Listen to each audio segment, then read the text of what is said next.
Muy buenas, bienvenidos a esta nueva entrevista con los protagonistas de la dolarización que estamos realizando en la Universidad de San Francisco de Quito, vuestra casa. Yo soy Luis Espinosa Godet, cuento con la ayuda de Erika Povea y tenemos hoy el privilegio, la alegría, el honor de tener a doña Joyce Di Ginata, una mujer muy reconocida, creo que no hace falta presentaciones, es una gran empresaria guayaquileña que está aquí. Bienvenida a la Sierra, Joyce, bienvenida a los Gracias, FQ.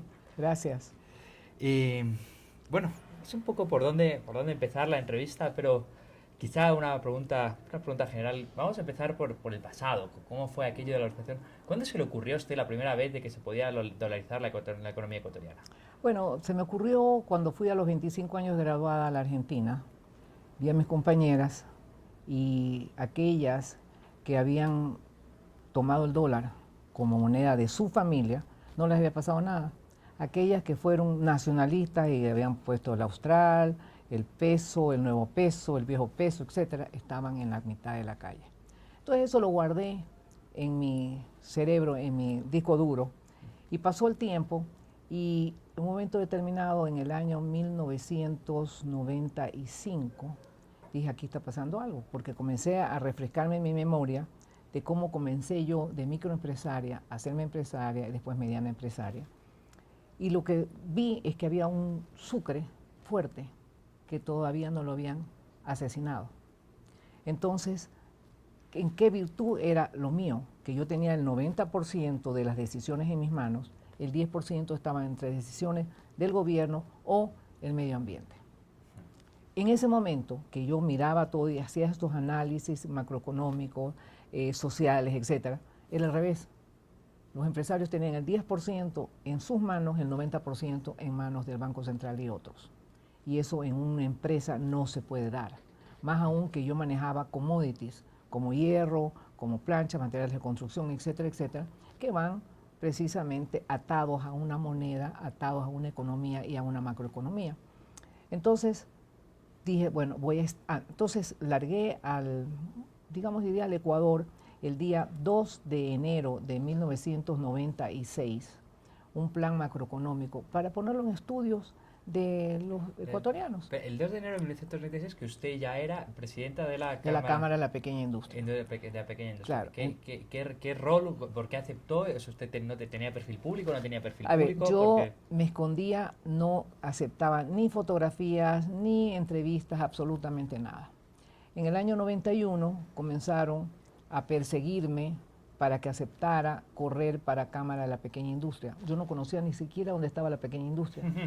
Pero comencé a ver tal cantidad de corrupción, de absurdos, que después de perseguirme 3 meses, le dije, a ver, me voy a los Estados Unidos, sin presiones voy a analizar.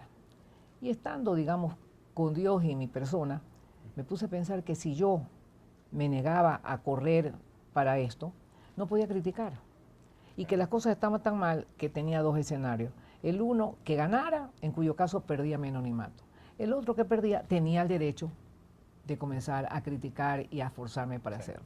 me ha sorprendido qué tan relevante, qué tan importante la Cámara de la Pequeña Industria. Es que yo nunca hubiera podido, digamos, muchas veces me habían pedido para Cámara de Comercio o de Industrias, Sí. pero eso para mí no encajaba dentro de mi persona, porque yo pensaba que la clase media es lo más importante de la sociedad y representaba a la pequeña y mediana empresa eso. Exacto. Entonces, por eso fue que, y además yo dije, me convencieron diciendo que era un par de horas a la semana, un par de horas.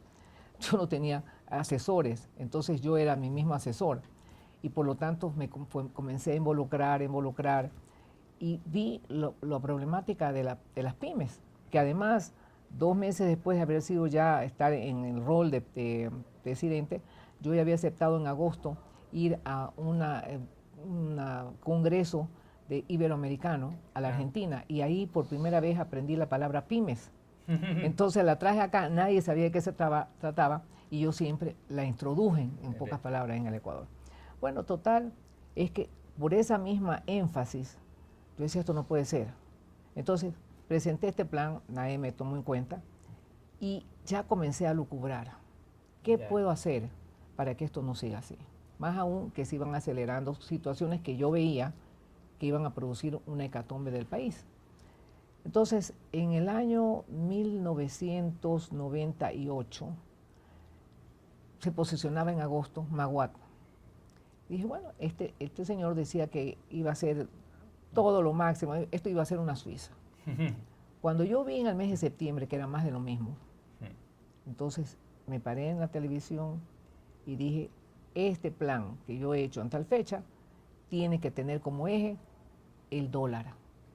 Bueno, me dijeron que tenía que ser mujer para ser boba, que estaba chiflada, todo lo había por haber. Pero yo ya tenía una estrategia y una estrategia de comunicación. ¿Ah, sí? Claro. ¿Pero la misma cámara ¿eran recursos de la cámara o recursos propios? Ni de la cámara ni de nada. Yo levantaba dinero pasando el platillo por un lado y por otro lado autosustentable. Y además se pagaba, digamos, una cuota que yo le hice estirar. Vale. Pero en ese caso yo no puse ni un solo centavo, eran cuestiones auspiciantes y qué sé yo. Entonces, el 21 de diciembre de 1998 hice el primer foro que decía convertibilidad, dolarización o qué. Okay. ¿Y por qué puse o qué? Porque mucha gente critica y resulta que no da la solución. Destroza lo que los otros dicen y no da la solución. O sea que tenía que definirse con algo. Entre las personas que estuvieron ahí era Alberto Dajic. Pero Alberto Dajic estaba auspiciadamente cómodo en Costa Rica porque lo habían, digamos, sacado. Y yo ya conocía que a la Politécnica le habían trabado una vez que quiso traer a alguien por MTL, o no sé cómo se llamaba, o sea, por las líneas normales, le habían destrozado y no pudo comunicarse. Entonces yo sabía que me iba a pasar eso lo mismo, si lo traía de ahí, porque precisamente era enemigo de León Febres Cordero. Entonces lo traje alguien me donó, a través de, electrónicamente, pero no a través de MTEL o de las líneas telefónicas, sino tranquilamente a través del satélite. Ah, vale. ¿Ya? Fue media hora, 45 minutos que él estuvo ahí. Por supuesto, casi se desmaya. Entonces, creo que en ese no estaba Pablo Luzo. Me parece que estaba Walter Spurrier. Pero vamos a volver antes. O sea, ya en el año 98 ya usted tenía clarísimo que el objetivo era la dolarización. Claro, y por eso hice la estrategia de comunicación. La estrategia que ya estaba perfectamente armada y sin embargo hay dos cosas que me sorprenden. La primera es con qué teóricos contaban en aquel entonces, porque aparte de la idea de lo que veían sus compañeras de Argentina, ¿qué otras ideas, qué otros economistas contaba? Bueno, analicé cifras. A mí me apasiona la economía y la finanza, y como yo vendía commodities, yo tenía que estar siempre al día de lo que pasaba en el mundo, no solamente en el Ecuador. Cifras, y obviamente análisis. Eso para mí, y investigación. Entonces, ¿qué es lo que pasaba? Dije, no, pues, el culpable de todo esto se llama Banco Central. Y el culpable de todo esto se llama, la emoción de molestar a la gente. El Banco Central tenía la discrecionalidad, por eso es que yo inventé y he promocionado una ecuación que dice que corrupción es igual a monopolio más discrecionalidad menos rendición de cuentas. Sí. Entonces, la discrecionalidad funciona a millar de sufrir con un Banco Central activo, los monopolios y rendición de cuentas cero. Sí. Entonces, analicé mi propia historia, por qué yo también había podido ser eficiente. Yo nunca he pagado una coima, nunca he sido, digamos, heredera de nada, etcétera, pero lo que sí tenía yo era dos cosas: el análisis, una moneda fuerte cuando comencé, y obviamente yo no mentía por eso a los banqueros. En el momento que yo analizaba esto, los empresarios se habían convertido en mentirosos, porque cualquier cosa que vayan a decir a un banquero, le estaban mintiendo porque no sabía lo que pasaba el día siguiente. Entonces, todos estos análisis me fueron analizando cifras, viendo las cifras, analizando las cifras del Banco Central, analizando lo que pasaba afuera, lo que pasaba en Europa, etcétera, etcétera, etcétera. Eso fue y luego, ¿qué relevancia política tenía la Cámara de la Pequeña Industria de Guayaquil? Porque en principio no parece un órgano con más relevancia pública o política que uno pueda imaginar para llevar a cabo esta... Bueno, cuando yo hice digamos, me lancé a esto, nadie me conocía públicamente, pero gané solamente por eficiencia la Cámara. Al día siguiente tenía toda la prensa a mi alrededor, absolutamente todo. La primera vez que me entrevistaron, me hacía así el corazón se me salía, ¿no? Porque además yo sabía que era mala escritora y mala speaker, en pocas palabras. Sí. Bueno, y Entonces, la prensa me dio muchas horas, ¿ya? Tanto así que tengo más o menos 550 que ya los hice pasar a DVDs de entrevistas. Solamente, ¿sí? sí, solamente por televisión. Y bueno, y la gente me creía, porque en una de las cosas que sí tengo, que yo no miento, porque no tengo memoria, entonces siempre fui en una misma línea. Y además defendía a los demás más que defenderme yo. Entonces tenía credibilidad. Entonces eso me servía que yo salía por lo menos 2 o 3 veces, en ese entonces había libertad de prensa, 2 o 3 veces en la televisión. Y como tenía cifras, y como tenía, digamos, yo diría, capacidad de análisis, entonces hablaba y no me quedaba callada en el sentido que tenía la respuesta y vendía la dolarización.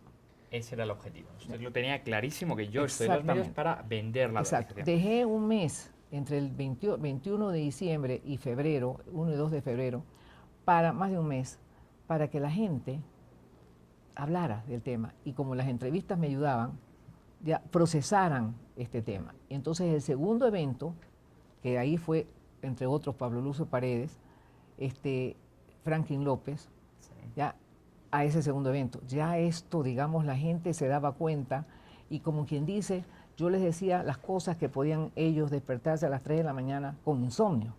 Entonces cuando veían que no podían comprar una muñeca porque no tenían la plata, que no podían adelantarse en sus negocios porque no había cómo, porque la gente cada día disminuía su poder de compra, etcétera, etcétera, iba calando. Iba calando, iba calando. Exactamente. Y entre esos, la primera vez vino Carlos Alberto Montanero, ¿ya? Muy amigo mío. Y él me hizo un regalo maravilloso. Me presentó a Franklin López Guanaño. Fue mi primer conquistado, para decir la verdad. En 15 minutos lo cambié de la convertibilidad a la dolarización.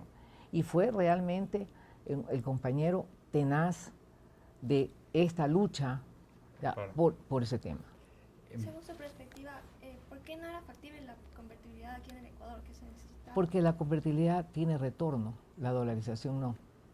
Porque la convertibilidad es 1 a 1 supuestamente, entonces comienzan a mover las cosas. Lo que pasaría con la moneda electrónica. Comienzan a mover las cosas, la dolarización, la gente sabe que es ese billete, que ese billete sirve en todas partes del mundo, y por más que lo han querido, No, el dólar es el rey. ¿Usted tenía tan claro ya en el año 98 que no podía haber convertibilidad, que no había confianza suficiente en el sistema, en el Banco Central? Porque había visto lo de Argentina. Y viene en el mes de febrero. Pero en el 98 Argentina todavía sigue funcionando la convertibilidad. Correcto, pero sabía cómo la estaban manoseando. Ustedes ya preveían, ya en el 98 Entonces, barruntaba que aquella Argentina no... Claro, en febrero del año 1999 nos invita el presidente Maguad al Carondelet. Y para convencernos, ahí habla del Titanic. Fue fatal lo del Titanic, porque ya era como todo el mundo pensó, nos vamos a estrellar. Claro. Pero en realidad era para convencernos de subir el IVA a 18%. ¿Ya? Entonces le dijimos que por supuesto que no. Bajamos y teníamos una reunión con la gente de la Fundación Mediterráneo. Estaba aquí Gutiérrez y Mondino, que eran de Caballo. Entonces me dice, pero Joyce, ¿cómo puedes tú pedir la dólar? Ah, no, entonces me dice, venimos acá porque queremos poner la convertibilidad. Ah, no, dije yo, eso no lo acepto. ¿Cómo no lo vas a aceptar? ¿Qué aceptarías tú? La dolarización. Estás tú loca, la dolarización, eso no tiene regreso. Por eso mismo. Por eso. Y curiosamente entonces los asesores de Caballo seguían asesorando, porque eso es una duda, ¿qué papel? Voy a hacer las preguntas, perdone que nos vas adelantando. ¿Qué papel político jugó esto? ¿Se reunió con Maguad esta primera vez en febrero del año 99? ¿Cuántas veces más se reunió con Maguad o con uno de los ministros del ministerio o con algún otro político? ¿Hubo reuniones formales con el señor Maguad? Bueno, yo con toda la humildad del caso quiero decir que desde que me posesioné en el año 91, que estaba en ese entonces Borja, sí, yo hice, como quien dice, me respetaban. Y sinceramente, presidente que estaba en Carondelet, presidente que me daba espacio, y yo les decía de que iban a morir cuando era necesario. Excepto en el caso de Sixto, que como era como una paz, cuando le decía alguna cosa, me decía, pero hija, y me daba pena. Entonces, bajaba un poco el tono, ¿ya? Porque él era una figura sinceramente paternal. Entonces, Y entonces que conservamos, sí se reunió en el año 99 y sí que le planteó la dolarización formalmente en Carondelet. ¿Y cuál fue No, su no, no, respuesta? no, no. A ver, allí viene entonces la estrategia, como decía yo. Claro, Entonces, bueno, el 1 y 2 de febrero hubo el segundo tema. qué bien. Me fui yo de viaje y lo que yo no calculé fue el famoso congelamiento. Según me juran los de Caballo, que ellos no propusieron un congelamiento definitivo. Y sinceramente con el tiempo lo puedo creer, porque en alguna vez lo oí a Maguad diciendo que tuvo que hacer el congelamiento perpetuo en cierta forma porque ya no tenía billetes. Es decir, el señor no se dio cuenta que si venía una hiperinflación, uno tenía que tener bodegas de bodegas de bodegas de billetes, porque cada día ese billete iba a ser más basura y tenía que entregarlo. Vamos a ir a ese momento trágico en la historia ecuatoriana, probablemente el día más trágico de la historia económica ecuatoriana. Entonces, sigo sin entender cuál era la idea del feriado. Porque dicen, hacemos un primer día de feriado, cerramos el banco. ¿Para qué? ¿Qué creían que iba a ocurrir ese martes que no ocurría ese lunes? Porque ellos pensaban, digamos en pocas palabras, según lo que me decían y me juraban ellos, hacer el congelamiento por el fin de semana ¿Sí? para que nadie tocara nada, acomodar la banca y abrir el martes ya con la convertibilidad. Esa era la idea. Esa era la Porque esa idea. sospecha, los asesores de Caballo asesoraron. ¿Y por qué no abrieron el martes con la convertible? Porque ellos dijeron que tranquilamente Ana Lucía Armijos ¿ya? Y el presidente decidieron que como no habían billetes, en lugar de irse a la dolarización, que ya algo estaba vendida, porque uno tiene que vender las cosas para que la gente, como dicen ahora, socializara. Todavía no estaba socializado. Entonces, estaba a medias. Pero yo creo que en esas circunstancias, la gente hubiera cogido el dólar. En la idea que había detrás del congelamiento del feriado del 8 de marzo era si no me equivoco, el 8 de marzo, cito de memoria, era convertibilidad el 9 de marzo. Esa era la idea. Exactamente. Qué Cuando hizo, interesante. ya. Entonces, ellos dicen que lo que pasó es que lo hicieron en perpetuo. Entonces, ustedes como saben que tranquilamente cuando uno, digamos, larga demasiado dinero al mercado, viene la inflación, pero cuando uno atranca, lo que viene es una recesión porque manda la economía ya en lugar de consumir 100, consume 30. Sí, Y ya. eso de un momento a otro eliminaron bueno. ¿Y usted tuvo alguna reunión con algún ministro de Maguat o con el ministro Arizaga en aquel entonces, si no me equivoco, desde el 8 de marzo en adelante? Pero por supuesto, digamos, ¿con quién no me reuní? Inclusive con Juan Falconi.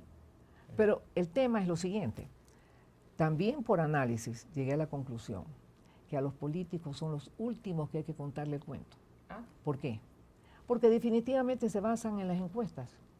Entonces, si todavía no tenía yo o el convencimiento de que el dólar estaba suficientemente vendido, yo no podía ir donde los políticos porque automáticamente las encuestas no daban 90 o 100% y entonces me la tiraban abajo. Por eso a los políticos comencé a verlos a partir del mes de septiembre. curiosamente, esa idea, ¿qué idea más pragmática tiene usted de la política? Porque normalmente uno cree que el político es el líder, que lidera, que va al frente de la manifestación, cuando el político al final es el único que dice dónde va la gente y va detrás de la manifestación. Exacto. Aunque se ponga en la pancarta, pero en realidad va donde le va liderando, no es el que lidera, no el que lo ha liderado. Así es. Andando el tiempo, ya a partir de septiembre, ¿cuándo usted empieza a ver que esto cuaja como una posibilidad real? Pero a ver, antes de eso, después de eso, que vino el congelamiento, entonces cae el Banco de Progreso y sale una manifestación en marzo 8, porque esto del congelamiento fue primeros de febrero. O sea, yo me equivoqué de que iba a colapsar el Ecuador por un mes. Porque inclusive mi hijo que se quería meter en un negocio, le dije, no te metas en ningún negocio hasta febrero del 99. Y el congelamiento fue a principios de marzo. Entonces allí, digamos, pasó eso, pero nosotros en las cámaras hicimos una gran marcha, que fue la marcha de los Crespones, la mía. ¿Y por qué fue idea mía? Porque en el año 94, que comenzaron a ver los apagones, yo dije una declaración que en vez de poner árboles de Navidades con los focos de Navidad, lo que tenemos que poner es Crespones, porque estábamos de duelo, porque no podíamos, teníamos los apagones y no podíamos prender las luces. ¿Ya? Entonces de ahí dije esto. Entonces yo me iba a la calle 9 de octubre y entregaba Crespones. Lo ponía los Crespones, y lo ponía los Crespones, y lo ponía los Crespones, y lo ponía los Crespones. ¿Usted sabe lo que es levantar 150.000 personas cívica y pacíficamente, que salimos de la Plaza del Centenario, toda la calle 9 de octubre hasta la Gobernación? Yo nunca me imaginé que me iban a casi aplastar de la presión de la gente. ¿Pidiendo el qué? Pidiendo 7 coherencias, no pude poner la dolarización porque las otras cámaras se opusieron. Eso es una cosa interesante porque usted que es empresaria y normalmente se dice, claro, la dolarización fue una cosa de los empresarios para beneficiar a los empresarios, pero usted me está diciendo que las cámaras de comercio en febrero del año 99 no estarán partidarias De la dolarización. de la dolarización. Así es. Luego, esa idea de que era cuestión de los empresarios y que los empresarios les beneficiaba, la de la pequeña industria sí, pero la de la gran industria no estaba con estas. Mejor dicho, los exportadores piensan, porque para mí las devaluaciones, y lo vengo sosteniendo y estoy 100% convencida, no es competitividad como muchos economistas lo presentan, es lavar precisamente las ineficiencias a costilla del bolsillo de la gente. Y como yo me inicié como microempresaria, yo sé lo que es a una persona que le quiten el poder de compra. Claro. Entonces, esa fue una de las razones por las cuales, digamos, ellos todavía no estaban, porque ahí en las cámaras están mezclados muchos exportadores que pensaban que se iban a fregar, es decir, Claro. no sabían de economía en muchos aspectos. Yo quisiera introducir aquí la opinión de Erika porque me sigue sorprendiendo es que los libros de texto de economía todavía enseñan que la mejor manera para poder hacer una buena exportación es devaluar. Si queremos un país exportador debe ser devaluar. Y sigue siendo lo que se enseña en los libros de texto, ¿no? Claro que sí, todavía se dice que si es que existe apreciación va a haber una disminución en la competitividad, pero ¿desde qué lado se ve esto? Solo desde los precios, no desde la cantidad que tú puedes mejorar las exportaciones. Pero es que cuando tú haces esa situación, lo que haces también es reducir el poder de compra doméstico. Que Entonces, y en segundo lugar, por ejemplo, ¿por qué la dolarización y no el euro?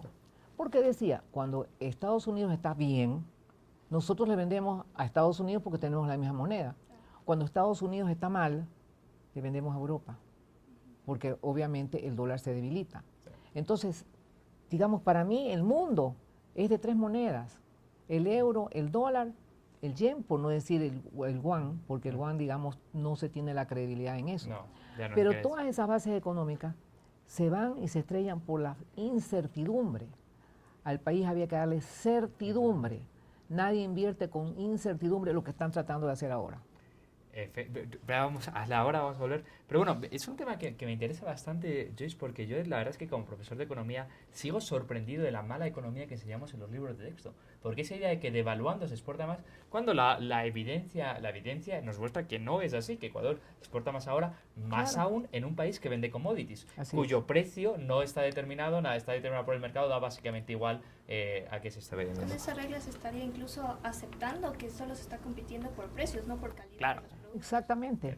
Y además hay otro factor más, que esa competitividad no es pues eterna, porque hoy día puedo ser competitivo, alguien me sale y tengo que volver otra vez es un ciclo de... Exacto. Exactamente. Entonces, eso fue en marzo, perdón, en abril fue en abril fue la marcha. Exacto.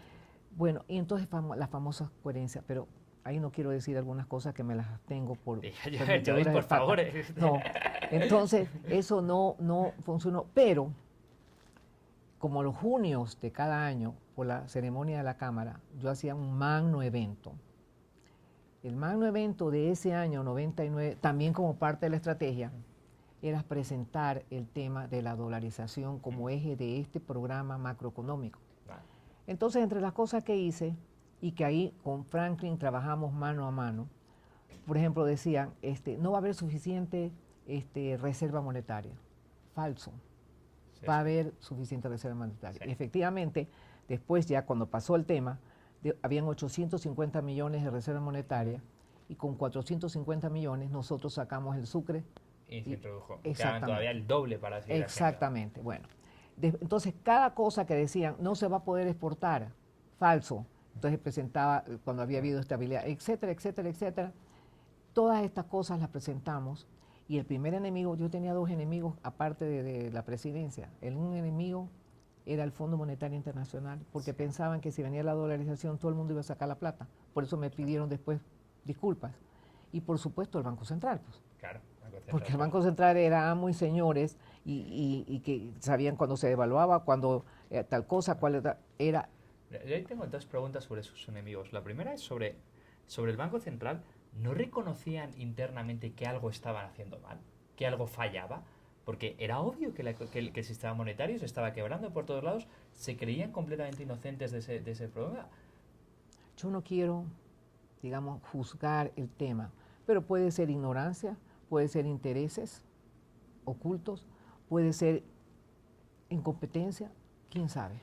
Yo que soy profesor de teoría, de teoría económica, puedo decir que fueron malas teorías económicas haber recibido más.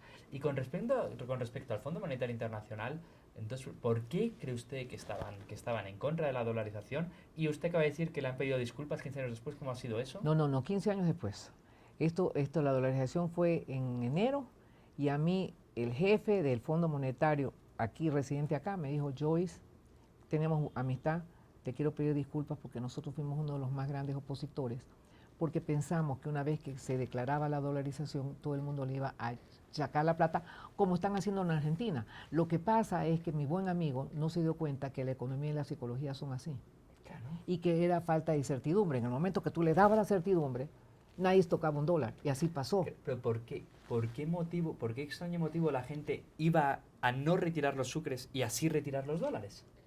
Porque ya estaban retirando los dólares porque no creían en el sucre. Claro. Entonces, lo que ellos no vieron, que psicológicamente, ellos, en el momento en que tú le decías, bueno, ya no te voy a dar esta basura, te voy a dar un billete verdadero, ya a nadie le interesaba ir a tomar los dólares.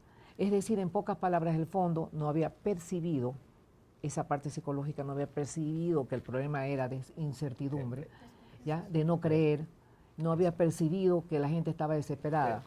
Lo más curioso del proceso, lo que a mí más me llama la atención es que, sin embargo, la certidumbre se generó por el presidente con la peor récord histórico, la menor credibilidad de toda la historia, en 5 minutos, porque el presidente no hubo una ley, no hubo un procedimiento, simplemente el presidente anunció el 9 de enero y el 10 de enero la gente ya creía que estábamos dolarizados. Fue la última carta que él lanzó para poder tratar de mantenerse en el poder, pero no le sirvió porque como se sintió que ya se había salvado, siguió más de lo mismo, entonces lo sacaron. Cuénteme cómo vivió usted esas navidades del 99, ese enero del 99, ¿ya sabía cuándo se enteró usted de que el presidente había tomado la decisión de dolarizar? No, pero el presidente lo tomó en enero. ¿En enero? ¿Cuándo se enteró? Y digamos, a ver, yo entre las cosas que le dije cuando ya comencé a meterme con los políticos, a los del gobierno, es que iban a ser como pavo de reyes, porque se iban a caer el 6 de enero. Entonces, ya las cosas estaban... Llegó un día que yo cambié a 3 millones de dólares, de sucres me dieron, 3 millones de sucres, por cambiando, estaba 30.000 sucres el dólar. 30.000 sucres el dólar. ¿Qué le parece? O sea que yo le digo algo más, me reúno con mi familia, somos el día domingo una mesa de 26, me costó $10. Pero como yo no soy bruta, yo sabía que esos $10 que a mí me costaba toda la comida, alguien estaba pagando esa comida. Claro. Las vacas que ya no podían venderse, la carne, el arroz, las papas, todo, no se estaba vendiendo, se estaba liquidando. ¿Por qué? Porque ahí es donde se pudo ver bien claramente que una cosa es lo que cuesta y otra cosa es lo que vale. Podría haber costado 10, pero valía 1. Sobre el precio confunde. Entonces se barrían a toda la clase media y a toda la microempresa. Desde el momento en que se dolarizó, ciertamente sus industrias, sus negocios han de haber detenido bastante. ¿Cuánto tiempo tomó a partir de la dolarización de tomar el negocio?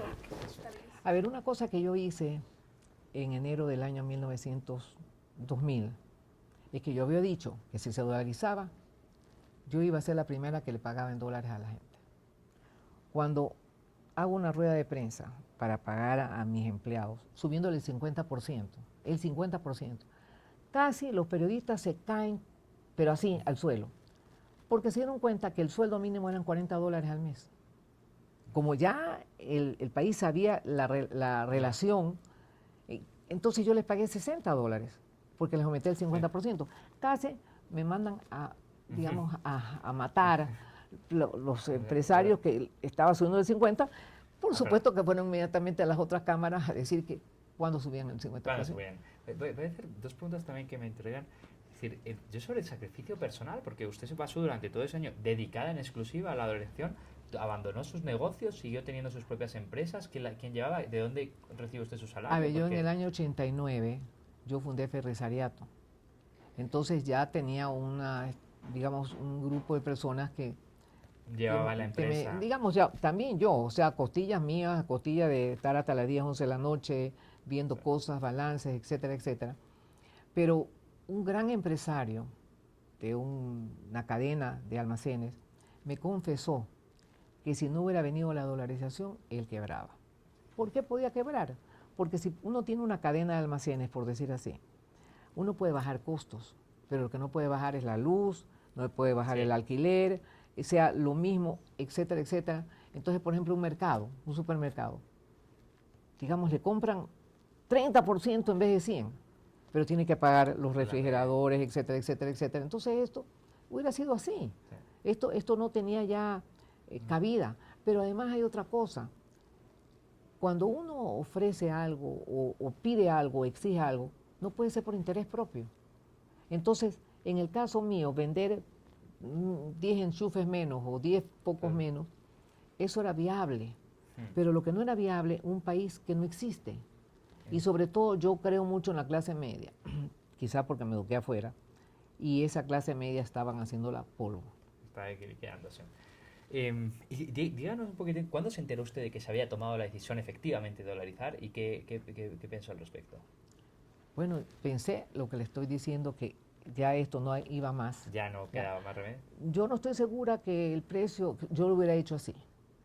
Yo hubiera dejado flotar la moneda un par de semanas y yo creo que quizás se hubiera establecido no en 15, que era para mí el precio real, sino en 18 o 20, porque había que darle un espacio a los exportadores para que se acomodaran. Esos 3.000. Vamos a hacer a ese respecto dos preguntas. Llega el 9 de enero, Bogotá anuncia la dolarización, pero hay dos cosas que sorprenden sobre este momento. En primer lugar, no hay ningún plan. Y en segundo lugar, el tipo de cambio de 25.000. Bueno, el plan sí existía, pero no lo habían puesto digamos, había un plan acción. Estructurado con... Hecho por mí, que fue presentado en el año 96. Bueno, el plan del 96, pero no un plan sobre cómo se van a hacer los balances de los bancos y todo eso. Pero eso ya uno con el tema uno sabe, porque si el tema, por decir, al menos yo lo tenía craneado en esa forma, si nosotros hemos tenido devaluaciones constantes, era cuestión de coger los balances de acuerdo con el tipo de cambio que estaba en ese momento. ¿Ya? No como hicieron con el Seguro Social, que fue magistral eso, porque esa era una de las preocupaciones que a mí me achacaban, diciendo que cómo se iban a hacer con las pensiones. Entonces, claro, era una montaña de pensiones, pero si esas pensiones habían sido, por decir, dolarizadas, el cuento era diferente. Si, por ejemplo, 30 años atrás o 25 años atrás se ponía el tipo de cambio, que era, no sé si 18, qué sé yo, daba por decir 100, pero si se lo cortaba a 25, eso daba apenas 40 o cosas por el estilo. Entonces, este tipo de cosas, en realidad yo tenía hecho en esa forma. Se hicieron errores muy, muy importantes, pero... Vamos a hablar un segundo de los famosos 25.000, ¿no? ¿Usted cree que si se hubiese tomado la decisión mucho antes, la transición habría sido mucho menos dolorosa? Bueno, si se hubiera tomado en el momento en que se quedaron sin, digamos, o sea, en vez de congelar el dólar, hubiera sido eso, si no me equivoco, 6.000 sucres el dólar. O sea que se hubiera empobrecido menos la población y sobre todo la juventud. Porque la juventud, el hecho de que, carambas, los que hoy son universitarios en este momento, son de la época del dólar, pues un chico que tiene 14 años nació con el dólar. Y los chicos que tienen 20 años, cuando hubo la gran crisis, quitemos a los 20 años 14, tenían 6. Un chico de 6 años no puede bajo ningún aspecto analizar ni vivir, porque los padres siempre esconden las cosas trágicas. Y ni tampoco la mayor parte de los ecuatorianos tratamos de poner las cosas malas a un lado y vemos que es muy bueno, positivo, digamos, psicológicamente positivo. Pero, por ejemplo, ciertamente en su propuesta no haber incluido el feriado bancario como método para estabilizar a los bancos. ¿Qué sugería para depurar a estos bancos que no estaban funcionando bien o estabilizarlos? A ver, en la vida cuando hay algo negativo, o sea que no está funcionando, tiene que cerrarse. Por decir, yo tenía una fábrica de compresores que la puse como industria falsa porque los aranceles eran tan altos que estaba pagando el aire de los tanques. Entonces comencé a ser una industria metalmecánica, pero yo sabía que eso, el momento en que se andaba la economía real, eso iba a cerrarlo y lo cerré. Y así es la economía. Hay que limpiar porque igualmente, si no hubiera pasado eso, esas industrias se hubieran terminado. Porque además hay otro factor más, pues una cosa es exportar eficiencia y otra cosa es exportar pobreza. Y lo que uno hace cuando liquida los bolsillos de la gente es exportar pobreza. El hecho de que por digamos que venga un americano y pague 5 centavos de dólar por una carrera de taxi, no me parece lo más apropiado. Entonces, ¿qué pasa? Que la Argentina, cuando suben los señores, personas, los extranjeros que van en turismo, van es cuando está ya la devaluación en creces o tienen las cuevas de decir el peso oficial, luego el peso de ladrillo, el peso de no sé qué, o como en Venezuela. Eso no es economía. Avanzando el tiempo, antes de llegar a hablar de los jóvenes actuales, llega un momento muy trágico que fue el año 2000, debido una de las razones fundamentales fue el tipo de cambio de 25.000, pero la transición para el año 2000 es un año con un 100% de inflación, es un año muy trágico en que mucha gente achacaba los problemas todavía a la dolarización. ¿Cómo vivió ese año? ¿Fue duro el defender la dolarización a pesar de la inflación del año? Bueno, nosotros, como tenía en ese momento, había libertad de prensa, yo iba a la prensa y le decía las cosas, porque por ejemplo, una de las cuestiones de esta bendita inflación es que medían sucres con dólares, y así no era la cosa, pues. Eso tenía que, la inflación era en sucre y la inflación era en dólares. No se puede medir las cosas mezclando las dos cuestiones, hecha de intento para horrorizar y para decir que la dolarización era un desastre. Pero en ese entonces, ya porque cuando vino la dolarización ya fuimos 22. O sea, nací, el primero fue Franklin. Después, si no me equivoco, fue Carlos Julio Emanuel. Ya, después ya estaba convencido Dajic, pero Dajic no dijo lo de la dolarización, porque como tenía enemigos acá, bastaba eso para liquidar el tema.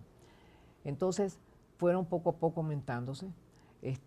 Por ejemplo, Dora entró en septiembre. Aquí, por supuesto, de la Sierra, Pablo Lucio, me parece que fue en febrero. O sea, fueron añadiéndose y se hizo lo que se llama el Foro Económico. Y ese Foro Económico lanzamos por periódico ciertos statements y todo lo demás. Y el Foro Económico eran la mayor parte economistas. Entonces eso ayudó. Entonces salieron otro foro aquí en Quito, que no me acuerdo cómo le pusieron, para debatir al Foro Económico. Entonces fue una situación muy interesante. Por otra parte, yo sí tenía mis adeptos también afuera, ¿verdad? Permítame insistir en 3 puntos de los que ha dicho. En primer lugar, sobre qué argumentos tenían los que estaban en contra de la dolarización en aquel entonces. Bueno, el argumento que tenían es que se iba a ser a debacle, que no iban que las exportaciones se iban a disminuir porque no iban a ser competitivos, cosa que yo le dije que no iba a ser así. Y en ese statement que yo tengo entregado en el mes de junio, todo lo que pasó después fue, digamos, tengo un cuadro que hice, que ahora están 34 años de democracia. Entonces está en términos numéricos, desde el año 78 hasta el año 2013, todas las principales exportaciones, barril de petróleo, etcétera, todo que no sé si Luis, usted tiene ese cuadro. No. Bueno, yo se lo voy a dar. En todo caso, se cumplió. Yo decía, falso por tal cosa, falso. Ya, y después todo eso que dije yo que era falso y por qué era falso, se ha cumplido lo que dijimos nosotros. ¿Y 15 años después quiere recordar alguno de aquellos nombres o alguno de aquellos nombres ha cambiado de opinión y han dicho, bueno, creía que no era una buena idea, pero visto lo que ha resultado ser una buena idea? ¿Ha habido un cambio ideológico en algunos de ellos? ¿Un cambio de posición en alguno de los opositores? Yo creo que se han quedado mudos. Y otra pregunta, la dolarización es uno de los casos de mayor éxito que yo conozco de una idea económica transformada en una política pública. de una idea de think tank. Aún conozco los casos, conozco algunos otros casos de la historia, pero es un caso muy significativo de cómo una idea. ¿Qué consejos o qué lecciones usted ha aprendido? Usted nos ha dicho una muy importante: los políticos son los últimos en convencer, primero hay que convencer a los demás, pero los políticos solo siguen encuestas. Pero ¿qué lecciones ha aprendido de cómo implementar buenas políticas públicas? A ver, primera cosa que le quiero decir, que una de las personas que me preguntó que cómo así había logrado en 13 meses lograr la dolarización, fue un famoso economista americano, amigo mío, que no quiero dar el nombre, porque, digamos, si bien es cierto que cuando uno cree en algo, es capaz de venderlo, pero a 100%. Entonces, en realidad, para mí, uno tiene que convencer a la población, ¿ya? Porque la población es la que genera las encuestas, y las encuestas es las que son manejadas por los políticos. Entonces, esto era una estrategia, y era una estrategia de comunicación, más aún con algo importante: conocimientos. Si uno no tiene conocimientos, está liquidado. Si uno no cree en algo, está liquidado. Y entonces, la economía tiene que tener credibilidad. Si no tiene credibilidad, está out. Y lo que hizo ese milagro del año 2000 a empujones y empujones fue que se pasó la incertidumbre por la certidumbre. Y eso es lo que se necesita en economía. Y ahora vayamos al presente. Bueno, sufrimos el año 2000, que fue 2000 y 2001, y todavía quedaban los efectos. Usted dice que la inflación no pudo llegar a ser del 100%, que a lo mejor había unos errores de medición. Bueno, pero ahora, 15 años después, ¿cuál es su balance? ¿Qué le parece a la verdad? ¿Ha sido un éxito? ¿Ha sido un... Bueno, pasar de $40 el sueldo mínimo a 400 y pico, porque es 340 más los treceavos, los no sé qué, no sé cuánto, ya, es que no es ahorita, es desde hace algún tiempo que hubo ese salto. Sí. Porque si solamente con la declaración yo aumenté el 50% y lo mandé a 60%, y si uno ve en ese cuadro cómo se subió, cómo subieron las exportaciones, y ahí no estamos hablando del petróleo. Pero una cosa que yo no pensé es que íbamos a ser dependientes del petróleo, porque en el momento de eso no era la cuestión ser dependientes del petróleo. El petróleo está a $10 el barril, si no me equivoco, $7 el barril. Claro, pero sin embargo la economía funcionó, y uno lo puede ver en ese cuadro, pero palpablemente así, al máximo. Ya, por otra parte, la parte que digamos es absurda, que uno va mejorando y el presupuesto general de Estado sube de 3.000 millones. Vayamos de ahora. Yo veo tres problemas con la dolarización. Han ocurrido tres cosas que nos vemos. Una de ellas ha sido el aumento del gasto público. ¿Qué le parece a usted el aumento del gasto público y por qué no creían que los que creían en la dolarización en el año 2000 creían que iba a ser un corsé fiscal también, que iba a ser una camisa de fuerza para el gasto público? Sin embargo, el gasto público se ha cuadruplicado, sextuplicado. Pero es que si uno se deja, una persona, digamos, si uno se deja y nadie interviene para que no pase esto, pasa lo que está pasando. Digamos, precisamente la dolarización era un corsé, pero al mismo tiempo hubieron otras cosas que también se decían así: abrir la economía. ¿Ya? Eso era uno, digamos, en el paquete era abrir la economía. 2, eliminar los monopolios. Me estoy refiriendo, yo no decía ni siquiera, se hablaba de, por decir, privatizar en ese entonces, que era pecado. Pero las concesiones no son privatizaciones. No, es la ¿Ya? Entonces, no se puede, digamos, salvó la dolarización, bloqueó a la política por muchísimos años. Pero cuando usted se elimina la libertad de prensa, o por lo menos se la rebaja, y comienzan a haber leyes y leyes y leyes, con una constitución que iba a durar 300 años, y usted está viendo que no va a durar ni 10, y cosas por el estilo, no se puede ahí ser profeta, porque realmente todo lo boicotean. Pero el gasto público estaba bien medido, porque tenía que sujetarse a una medición como eran los chanchitos que habían en ese entonces, que era una parte del precio del petróleo que subía, que se lo guardaba. La diversificación de las exportaciones no dependientes del petróleo, etcétera, etcétera. Sin embargo, a pesar de todo eso, a pesar de que le han dado palo a la dolarización, todavía seguimos viendo todos esos planes de viviendas inmejorables, toda la gente que puede tener un carrito, toda esa gente que puede ir a una mejor universidad. Todo eso, a pesar de que han tratado de exterminar la dolarización, eso demuestra que el dólar sigue siendo el rey. Con su perspectiva, desde la actualidad, estabilidad respecto al dólar, de cómo se está manejando las cosas. ¿Cree que va a seguir siendo, como dice el rey, el dólar? Bueno, a ver, dos cosas. Primero, yo pienso que el populismo termina cuando se termina la plata. Y hay algo que yo sí no dije antes que se me escape. Lo que yo no imaginé dentro de esta vorágine de ideas es que como estaban desorganizados y es un carnaval de gastos, que iba a pasar un fenómeno que no me imaginé. Dos manos.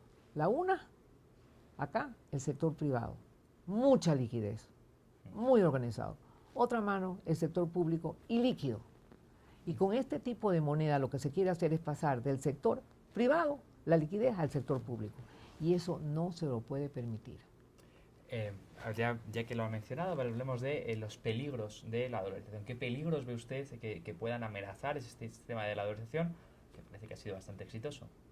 Bueno, si mañana pasan toda la liquidez del sector privado al sector público, estamos como en los años, yo diría 60, 70, pero yo sí creo que este ciclo es de los jóvenes. Y los jóvenes han aceptado muchas cosas porque son de la época del dólar y no de la época de la tragedia. Entonces yo sí creo que quienes deben de defender el dólar son los jóvenes, al enterarse de lo que pasó antes y cómo evitarlo. Quizá aquí debería Erika hablar más que yo, pero ¿qué opinión le merece o qué idea tiene del relato que se está contando sobre la dolarización, de lo que se le está contando a los jóvenes de lo que fue la dolarización? Que tienen que creer lo que pasó, porque hay cifras y cosas que se pueden ver. Pero también aparte de eso, diría yo, que una crisis. Pero si yo pienso que una crisis y oportunidad es una misma cosa. Cuando hay una crisis hay una oportunidad. Por ejemplo, que no se puede gastar en infraestructura. ¿Y qué pasa con las concesiones? La concesión, uno no toma parte del dinero de esto, da 10 años a 15 años dependiendo del tema y tiene, digamos, no es privatizar y eso quitaría un peso tremendo en el tema, digamos, por poner un ejemplo. Entonces hay miles de oportunidades. Aumentar las exportaciones, dándole oportunidad a los exportadores, porque eso significaría sacar de 7, 8, 10, 20 exportadores o 50 a miles de exportadores. ¿Cómo se puede hacer? Dándoles capacitación, yéndose al agro. El agro necesita capital semilla y conocimientos. Por otra parte, planes de vivienda, no en las ciudades, en el campo, escuelas, etcétera, etcétera.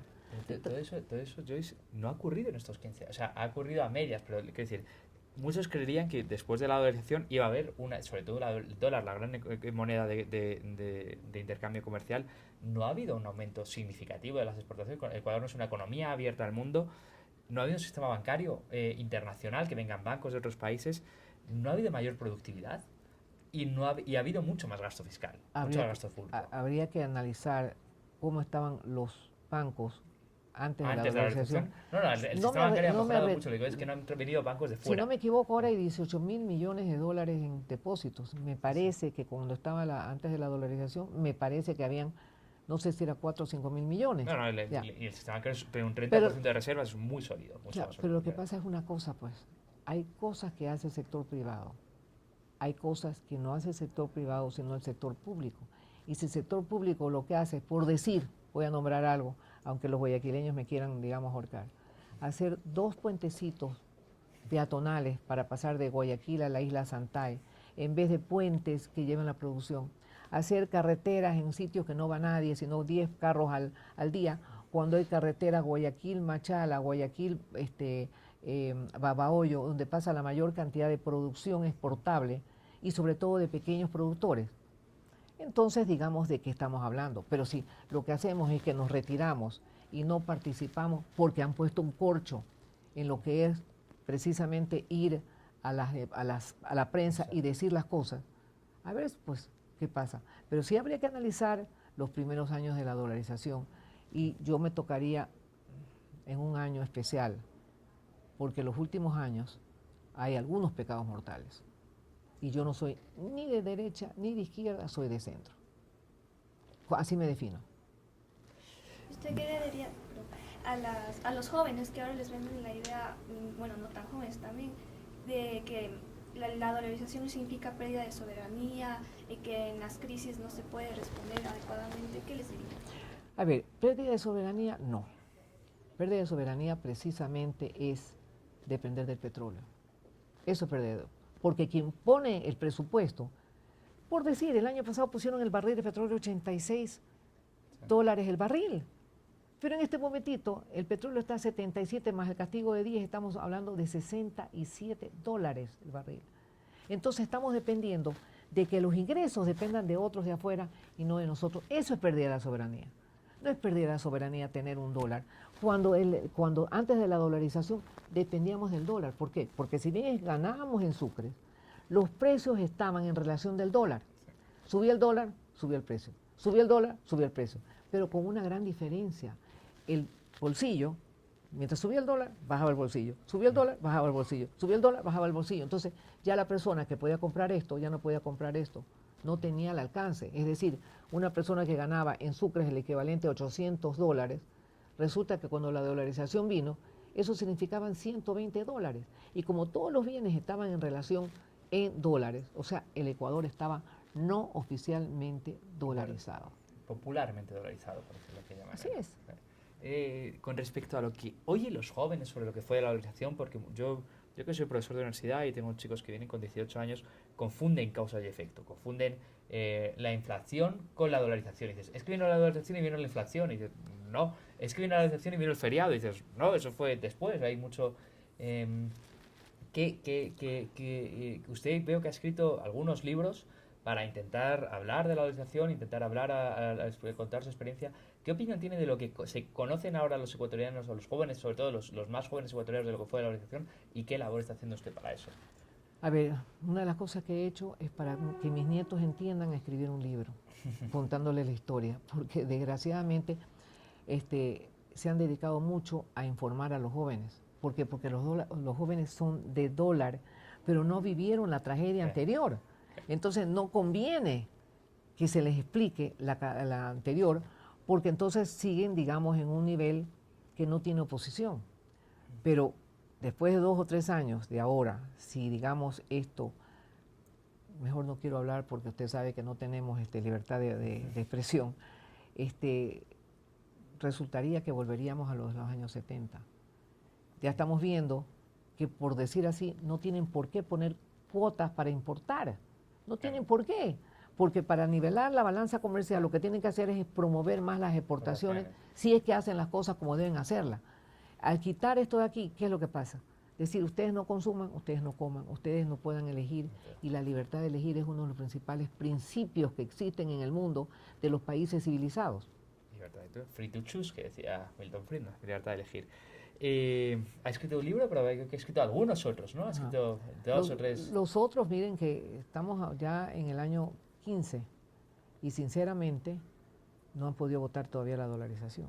¿Usted cree, y ahora para ir terminando, tiene 2 o 3 preguntitas. ¿Usted cree que es posible que se acabe la dolarización? ¿Usted cree que se puede desdolarizar Ecuador?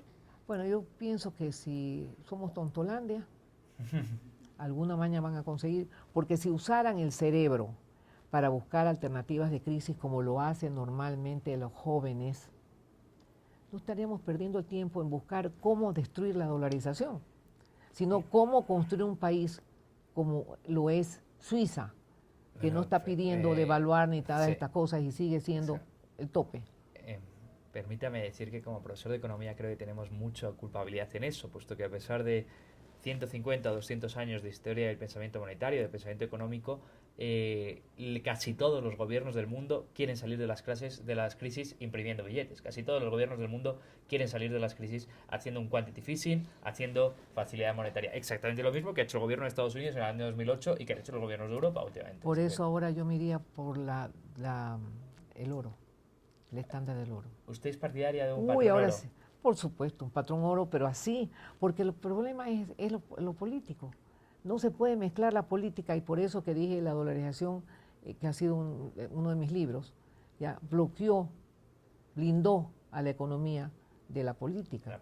¿Ya? Entonces, pero ahora ya las mañas han comenzado a surgir nuevamente. Entonces, para mí, no solamente para acá, para el mundo, deberíamos de ir al estándar del oro, es decir, el patrón oro, porque ahí sí que no hay escape. Sí, ¿y usted cree que es posible que se llegue a un patrón oro en corto plazo, en un breve plazo, en el medio plazo? Depende de si las personas quieren ser ciudadanos o quieren ser habitantes. Uno se dedica como joven si tú crees posible un patrón oro. O, en primer lugar, ¿se explica en clase algo de lo que es el patrón oro o de teoría monetaria? Sí, sí, me han explicado, pero como dicen, la salida de los gobiernos es la más fácil, la más Claro. rápida a corto plazo. Ellos no están esperando unos años, sino lo que cuentes del voto. Entonces, precisamente ellos van a imprimir dinero o buscar alternativas que no estén respaldadas. Entonces, creo que es lo más factible y creo que actualmente sería uno de los peligros del dólar. Entonces, Claro. quisiera ver si usted le ve fuerte en este momento, le ve estable. Yo le veo estable, pero le veo con peligro por el tema de moneda electrónica, porque eso es pasar la liquidez que existe y en muy buena parte del sector privado, pasarlo al sector ¿Usted público. cree que la moneda electrónica es un peligro para la dolarización? Así es. ¿Y qué otros peligros puede ver? Bueno, yo pienso que el otro peligro es que los jóvenes sigan, digamos, inertes, con el respeto de la universidad, Sí. porque los jóvenes están cómodos, porque no han vivido lo que fue la incomodidad anterior.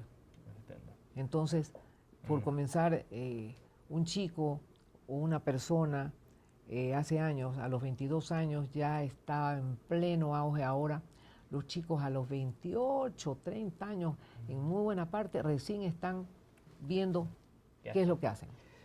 Bueno, casi para finalizar, que solo quería hacerle alguna pregunta. Joyce, ¿usted en la actualidad tiene algún perfil, tiene perfil público, sigue apareciendo en un programa de radio, sigue dirigiendo la empresa o A ya de ver, la empresa yo estoy dando conferencias en el exterior en el con mucha exterior? frecuencia. Esa es Después una tengo... pregunta, disculpe la interrupción. ¿Usted cree que la dolarización es un modelo para otros países? ¿La dolarización de Ecuador es un modelo para A otros ver, países? yo pienso que si ponen la dolarización en Venezuela, solucionan el 80% de los problemas. Y si hacen lo mismo en Argentina, solucionarían también el 80% y eliminarían las cuevas. Pero desgraciadamente la gente quiere ser habitante y no ciudadano. La diferencia entre los dos es que el habitante habita, lo vejan y no hace nada. El ciudadano sabe sus derechos, los defiende, los promueve y los obliga.